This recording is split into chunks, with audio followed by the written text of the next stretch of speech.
I don't know how long it was before Buddhism went to China, but it wasn't overnight. And it will, if the Dharma, the Buddhist Dharma lands in the West and flourishes, it will be because the Dharma met the West and the West said yes to the Dharma, not because the West met the Dharma and only took the parts it liked and went off and ran away with them.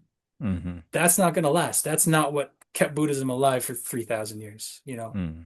We have to be humble and honor these traditions the way they're brought to us and enter into them as best as we can and let them, like I said, then there's a germination that happens. Then we become more Zen, we become more Theravadan, and Theravada becomes more us. And you see this happening. You see this happening. I mean, so many Western teachers nowadays are looking at, and so many Eastern guys from Tibet are looking at like how does meditation, what's their scanning brains, they're writing in English, the Dharma, I would say, is alive and flourishing. That's kind of why I find this to be a straw man argument, because if you look at the field of engaged Buddhism and scholarly Buddhism and the practicing lineage of Buddhism, you see a lot of people doing a lot of good work already having integrated these two things well beyond the, well, we can't do this and we can't do this. It's like, no, Hmm. you need to do both, and people have been, and there's something growing out of that, and it's a beautiful thing. And none of it has to do with belief. No Buddhist, no real Buddhist Mm. is ever going to ask you to believe anything. And in fact, I'm pretty sure that's straight from the Buddha. Like, don't believe what I'm saying. Try it for yourself. And if it's true, yeah, Mm. it's the Kalama Sutra, I think. Do not believe what I'm saying.